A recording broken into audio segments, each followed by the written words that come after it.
दोस्तों एक बार फिर से स्वागत है आपका प्रजापति न्यूज में। वो काम तो सिर्फ भारतीय मुसलमान कर सकते हैं। दोस्तों भारत एक धर्मनिरपेक्ष देश है जिसका समय समय पर सबूत मिलता रहा है, लेकिन अगर आपको अभी भी इस बात पर थोड़ा सा भी डाउट है तो इस वीडियो को देखने के बाद आपके दिमाग की सारी शंकाएं दूर हो जाएंगी, क्योंकि आज हम आपको कुछ ऐसी चीजों के बारे में बताएंगे जो केवल भारतीय मुसलमान ही कर सकते हैं। जी हाँ, जब आप उन चीजों के बारे में सुनेंगे तो आपके भी होश उड़ जाएंगे और आपको वाकई में समझ में आ जाएगा किस तरह हमारे भारत में हर एक धर्म को एक बराबर सम्मान मिलता है। लेकिन आपको वीडियो शुरू करने से पहले हमारी एक रिक्वेस्ट है। वीडियो के नीचे रेड कलर का सब्सक्राइब बटन दिख रहा होगा, उस पर क्लिक करके सब्सक्राइब कर लें और साइड में बेल आइकॉन भी दिख रहा होगा, उस पर भी क्लिक कर लें ताकि आपको वीडियो मिले सबसे पहले। दोस्तों जैसा कि आप जानते हैं, इस दुनिया में बहुत से ऐसे देश हैं जहां अपने धर्म के त्योहार मनाने या फिर कोई भी धार्मिक चीज करने से मना किया जाता है, लेकिन भारत में मुसलमानों को किसी भी त्योहार मनाने से मना नहीं किया जाता। भारत में रमजान के समय मुसलमान पूरे 30 दिनों तक रोजा रखते हैं, जिसकी यहाँ पर कोई मनाही नहीं है।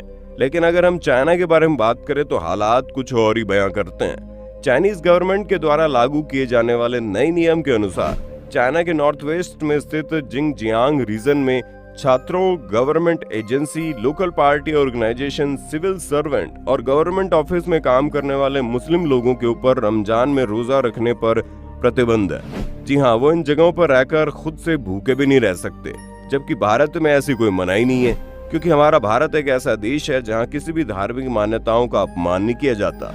और इतना ही नहीं, यहाँ पर पासपोर्ट का आवेदन करने के लिए भी इस बात को दरकिनार कर दिया जाता है कि आप हिंदू हैं या मुसलमान या फिर किसी और धर्म या जाति से संबंध रखते हैं। आप एक भारतीय होने चाहिए, बस इतना काफी है। भारत का पासपोर्ट हासिल करने के लिए आपको ये सब नहीं सहना पड़ेगा। पर दोस्तों कई देशों में मुसलमानों को हिंदुस्तान जैसी स्वतंत्रता प्राप्त नहीं है, क्योंकि उन देशों में जब तक आप ये साबित नहीं कर देते कि आप अपने धार्मिक विश्वासों के साथ कितनी निष्ठा रखते हैं, तब तक आपको पासपोर्ट जारी नहीं किया जाएगा।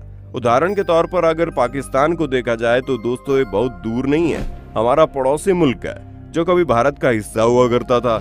लेकिन यहाँ पर अगर आपको पासपोर्ट चाहिए तो आपको अपने असली मुसलमान होने का प्रमाण देना पड़ता है, क्योंकि बिना प्रमाण दिए आपको पासपोर्ट नहीं मिलेगा, जिसके लिए आपको ये दिखाना होता है कि आप पैगंबर साहब पर कितना विश्वास रखते हैं और अपने धर्म को कितनी आस्था और निष्ठा के साथ मानते हैं। यही वजह है कि पाकिस्तान में अहमदीस पासपोर्ट पाने के लिए एक डिक्लेरेशन फॉर्म पर साइन करना पड़ता है, जिस पर लिखा होता है कि अहमदीस मुसलमान नहीं है, जबकि भारत में ऐसी कोई नौटंकी नहीं होती। आपको अगर पासपोर्ट चाहिए तो आपको बड़ी आसानी से मिल जाएगा, फिर चाहे आप किसी भी धर्म जाति से ताल्लुक क्यों न रखते हों। दोस्तों भारत में लोग अपने धर्म के हिसाब से अपनी वेशभूषा और पहनावे को पहन सकते हैं, उसके लिए उन्हें कोई मना नहीं करता। अगर कोई इंसान हिंदू है तो भगवा रंग का कुर्ता पजामा पहनकर घूम सकता है, अगर कोई मुसलमान है तो वो दाढ़ी और टोपी के साथ अपने धर्म को दिखा सकता है। ठीक इसी तरह सिख लोग अपने सिर पर पगड़ी पहन सकते हैं। लेकिन चाइना की अगर बात करें तो वहां रहने वाले मुसलमान ना तो अपनी इच्छा से दाढ़ी बढ़ा सकते हैं, ना ही धार्मिक कपड़े पहन सकते हैं। चीन सरकार के नए नियमों के मुताबिक उन पर कई प्रकार की बंदिशें लगी हैं।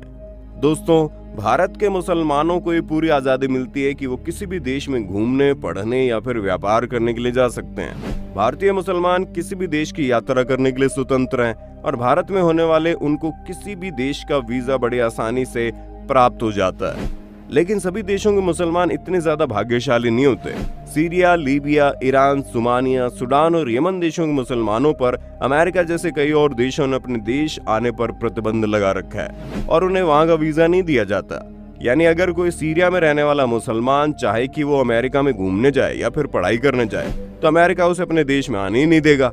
इसी वजह से उन देशों के मुसलमान अपने देश में सीमित होकर रह जाते हैं और उनकी कभी तरक्की नहीं हो पाती, जबकि भारत में रहने वाले मुसलमान लगातार तरक्की पर तरक्की किए जा रहे हैं। हाँ, अगर आपसी मतभेदों को किनारे कर दें तो भारत में रहने वाले मुसलमानों को एक बेहतर जिंदगी जीने का पूरा मौका मिलता है। बात अगर महिलाओं के अधिकारों की जाए तो आप दुनिया भर के अलग अलग देशों में देखेंगे, वहाँ पर मुस्लिम महिलाओं को मुस्लिम पुरुषों के मुकाबले बहुत ही कम अधिकार मिलते हैं। लेकिन भारत में ऐसा नहीं है। यहाँ पर मुस्लिम महिलाओं के अधिकार मुस्लिम पुरुषों के बिल्कुल बराबर है, फिर चाहे वो शिक्षा हो, नौकरी हो, पहनावा हो या फिर कुछ और। यहाँ पर महिलाओं से जोर जबरदस्ती बुर्का पहनने को भी नहीं कहा जाता, न ही उनके पहनावे पर कोई आपत्ति जताई जाती है। वो अपनी स्वतंत्रता के हिसाब से अपनी जिंदगी जी सकती है। पर विश्व में ऐसे बहुत से देश हैं जहां पर मुस्लिम महिलाओं को आजादी से जिंदगी तक नहीं जीने दी जाती। अब जैसे कि ऑस्ट्रिया को ले लो, जहां सार्वजनिक जगहों पर बुर्का पहनने पर प्रतिबंध लगाया गया। सिर्फ इतना ही नहीं, बल्कि कई देशों में मुस्लिम महिलाओं के कपड़े अक्सर चर्चा का विषय बने रहते हैं। दोस्तों, हज मुसलमानों के लिए बहुत बड़ा धार्मिक स्थल है जो कि सऊदी अरब में मौजूद है और यहाँ तक पहुँचने में अच्छा खासा खर्चा भी लगता है। भारत में ऐसे बहुत से मुसलमान हैं जो आर्थिक रूप से इस यात्रा को करने में संपन्न नहीं है। लिहाजा भारत सरकार ऐसे मुसलमानों को हज की सब्सिडी के तौर पर अभी आर्थिक मदद भी देती आई है, जिसकी वजह से बहुत सारे मुसलमानों ने अपनी हज यात्रा पूरी कर ली है। लेकिन ताज़ा खबरों के अनुसार हज की सब्सिडी भले ही खत्म कर दी गई हो, लेकिन उसके पीछे की एक कारण है। वो ये कि केवल मुसलमानों को हज के लिए सब्सिडी मिल रही थी, जबकि हिंदुओं को उनकी कोई भी धार्मिक यात्रा करने के लिए पैसे नहीं मिल रहे थे। इसी पर ऑब्जेक्शन किया गया और अब सबको बराबर समझा जाता है। और यही वजह है कि जो आज़ादी भारत में रहने वाले मुसलमानों को मिलती है वो कहीं नहीं मिलती। वो चाहे तो बिल्कुल अपने धर्म को मानते हुए उसी पहनावे, उसी लाइफस्टाइल के हिसाब से अपनी जिंदगी जी सकते हैं, या फिर अगर वो चाहे तो एक मॉडर्न जिंदगी की तरफ अपना रुख कर सकते हैं। उन पर किसी भी एक तरह की जिंदगी जीने की जबरदस्ती नहीं है। इन सारी चीजों के बाद आप क्या कहना चाहेंगे, कमेंट में बताइए ना। ऐसे ही वीडियोस देखते रहने के लिए चैनल को सब्सक्राइब करके बटन को फटाफट दबा दो। और हाँ, हम फिर मिलेंगे नई वीडियो में, तब तक के लिए जय हिंद जय भारत। दोस्तों, आपकी स्क्रीन पे 2 और वीडियोस दिख रही हैं, जिसे देखने के लिए आप इस स्क्रीन पर क्लिक करें। दोनों देखिएगा, बहुत अच्छी वीडियो बनी है।